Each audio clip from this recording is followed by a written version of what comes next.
Hi, everybody, It's Tim. and Joy. We are your AI wizards. And today we're also in our second episode of Live and Found.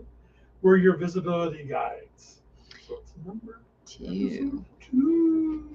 And we're pretty excited because today we are working on signal number 7, which is all about AI specific signals that we're going to share with you. Yeah, and it's the one that a lot of people ignore or really don't know how to work through it. So this is a great episode, a great starting point if this is your first episode.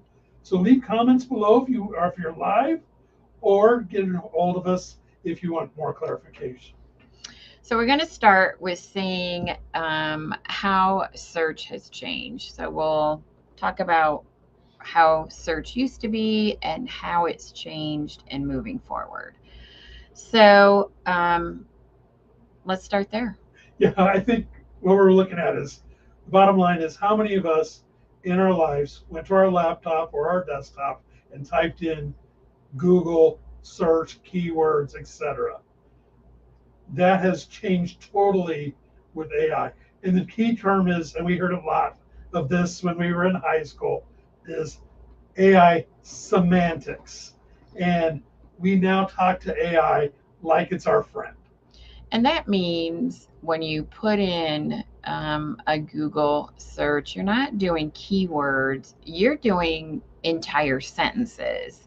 You're really giving context to what you're interested in finding out. So before, people would try to rank for keywords, but now AI reads the content and try to matches what content is out there to what you're asking. And that's really the big shift, is it looks at the entire sentence, not just keywords.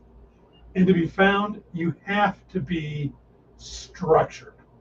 Yeah. If your website looks like a plate of spaghetti, then AI is going to skip it and move on. It needs to be structured.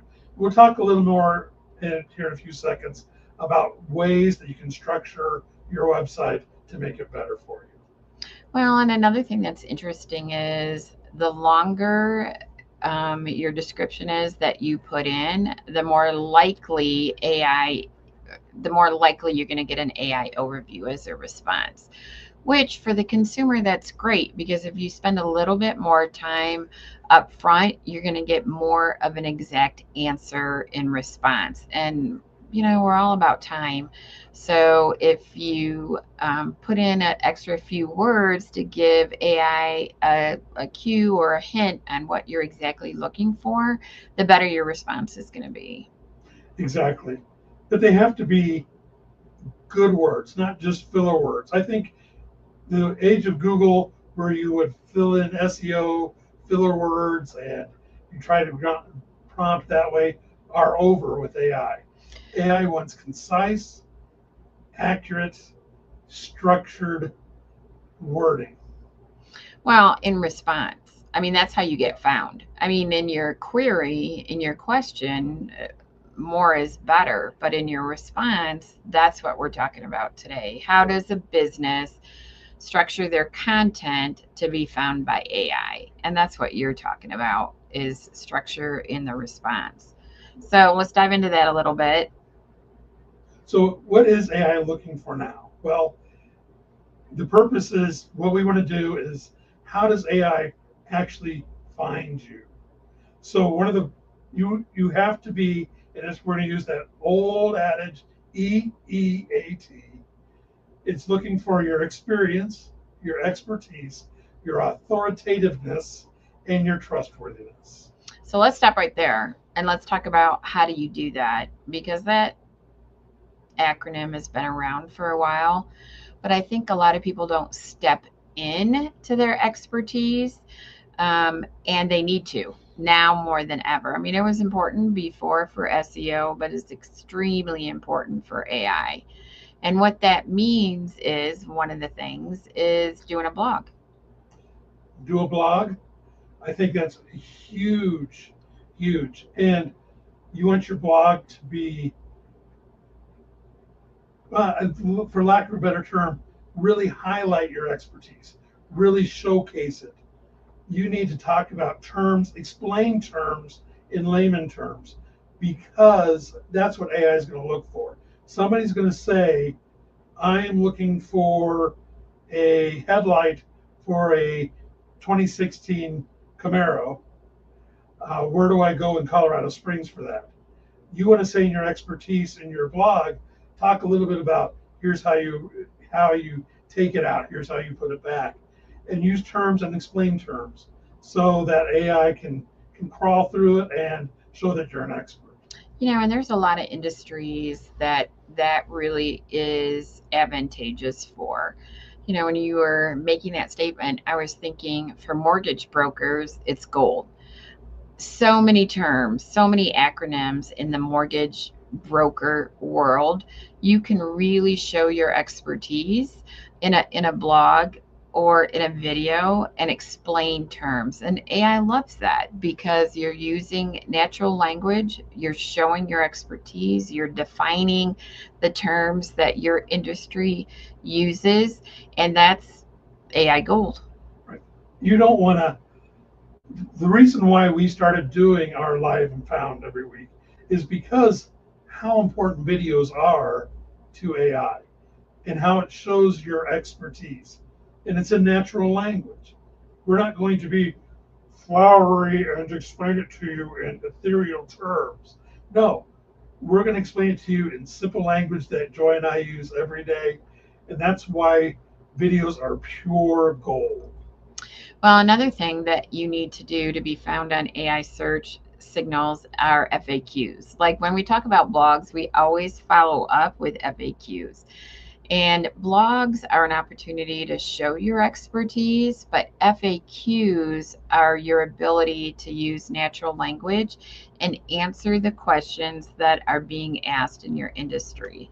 And if you don't know what that means, that's another tool you can use with ChatGPT to say, what are the top 5 questions that people ask in my industry? If somebody's getting a mortgage, first time home buyer, what are the top 5 questions they ask? And then you answer those under your FAQ on your website. And that is a way to structure your content for AI to easily crawl it.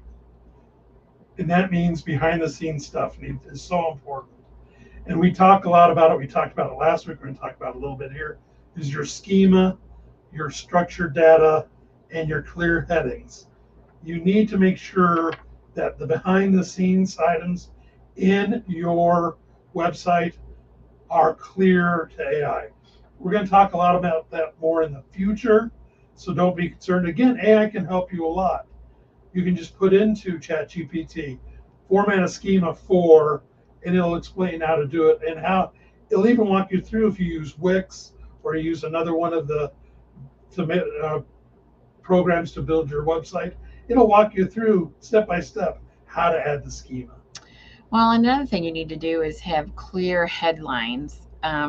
It's funny, I was in my BNI meeting last night and I wanted to show people a scan that we do. We scan a website and give 16 different areas that AI is looking for. And so I ran it on our website, and one of the things it said was my headlines weren't clear enough. And I was like, wow. So this morning I went back and made some changes, but that's another AI signal.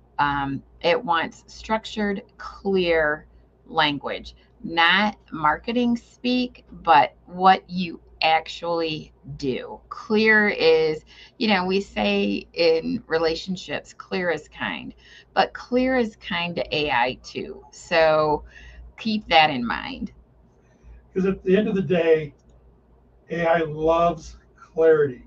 We as humans, we can probably weed through the clutter better than AI does. I know we think AI is super smart, and it is, but it's not as smart as humans are. And we can read through the clutter a little better than AI can. But if AI can't read through the clutter, if it's messy, if you have a lot of stuff buried behind logins or just buried in your web page, and AI can't find it, it's going to skip you and go on to somebody else. That's how ChatGPT's browsing works. That's how Gemini's indexing works. And that's how Perplexity's source citations work. They want it where they can grab it easily and clearly and without much effort. So now we're going to walk through like a test case. We made up a Perez Plumbing company, and we're going to talk about what she does. So we got our fictional lady, Juanita Perez. She's got a great website. She's got solid reviews and years of experience on her in her resume, but she's invisible to AI. And it could be a lot of things that she's invisible to AI. It could be that she put a lot of her information in non-findable PDFs. She doesn't have her schema like we talked about. Or she's had the infamous one, the one that Joy and I kind of sit here and we kind of go, oh. How many times have we heard, Joy, people go, oh yeah, I've got a blog. I blog all the time in 2018. Right. Well, and so how do we make her visible?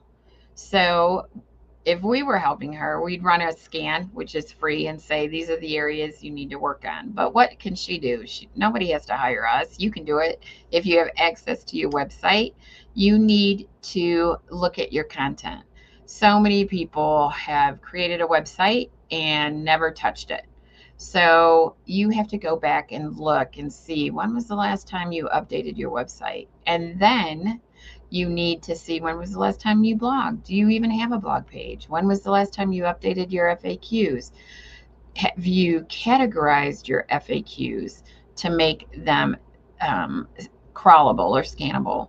For instance, for this plumbing company, for Perez, she could break down her FAQs in a variety of topics, and that makes it so easy for AI to crawl. For example, she could talk about how to change a toilet, how to stop a leaky faucet, how to do all different things, and she could have FAQs. AI gold. Let's talk for a minute, though. I think there's a big topic we need to talk about right now, especially for businesses. The in vogue thing right now to do is to block AI from access to your data and to your website. But then you wonder why AI is not finding you. Well, you just answered your own question. If you're blocking AI from your website, you're also blocking that information from being read by AI. And I know a guy who does so many things. He does videos, he's on social media, he does all the things, but I went to scan his website and you can't scan it. And I'm like, way to make all the efforts on doing what you're supposed to do, but if AI can't read it, you're not going to get any benefit from it. And he didn't even know it. I mean, some companies don't even, or people don't even know that you can't scan their website. So that's a big factor. You need to go back to your website developer and ask if it can be crawled by AI. And it's important that you do. As we all know, with Google, you're not going to be at the top of Google unless you've paid a lot of money to be at the top of Google. Here's your opportunity with AI to be at the top of everybody's mind, on the tip of everybody's tongue. But you have to be crawlable. AI has to find you. Okay, let's talk about some myths. So I'll give you the myth, you give me the truth. Okay. So I blog all the time. Won't AI find me? AI will find you in the blog if it's, number one, current. Number two, it's organized logically. And number three, it is in language that AI can understand. If you've thrown out a lot of technical terms and not explained them, AI will skip you because it'll be confused. I don't want AI stealing my content. What can I do about that? AI learns best from content. If you want to be found, and if you want AI to be the answer for your customers' questions, you've got to open it up. They're not going to steal your proprietary data. And there's ways you can work with your website provider or even have AI help you to make sure that those items that are proprietary are kept secret. But there are parts of your website that you need to let AI crawl so it can find you.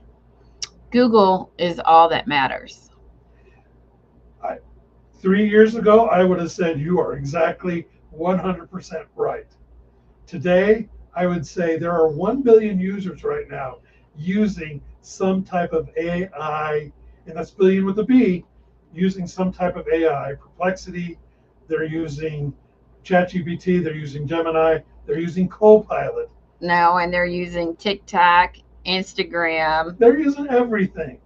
And you need to, that items are going to the top of AI.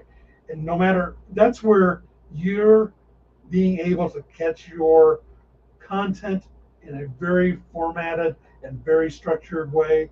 It's going to be easier for AI to find you. So I hope we've given you some ideas and tips on the specific signals AI is looking at in terms of your content. There's a lot of things that you can do. And what I love about AI searches, you can't buy your way to the top. It's doing what AI wants in the format and the manner in what it wants. And later in other broadcasts, we're going to talk about specific platforms that you can structure your content for. Today was just a general overview, but there are specific things you can do for each platform, and we'll get into that at a later time. But let's just wrap it up real quick. So next week we're going to talk about our 8th signal of our 8 signals, and that is called behavioral signals, and that is the most. I think this is going to be the most fun because it's going to talk about how long are people staying on your website? What are they looking at on your website? How does AI take advantage of that, and how can you take advantage of that?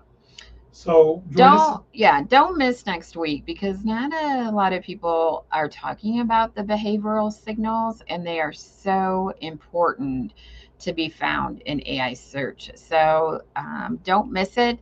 If you want to see a replay, we put this on our website. You can find it on our YouTube channel, Your AI Wizards. And we also reference our live stream and our weekly blog. So there's lots of ways to find this information, but behavioral signals are really something unique that we talk about. So don't miss next week. Yeah, it's going to be fun. It's going to be very informative. Remember to read our blog. Our blog drops tomorrow for Signal 7. So go to our website, youraiwizards.com. Follow us on LinkedIn. Like us on Facebook. Watch our YouTube channel. We're here, and drop us comments. We're here to help you get visible. Get found. All right. Thanks so much. Have a good week.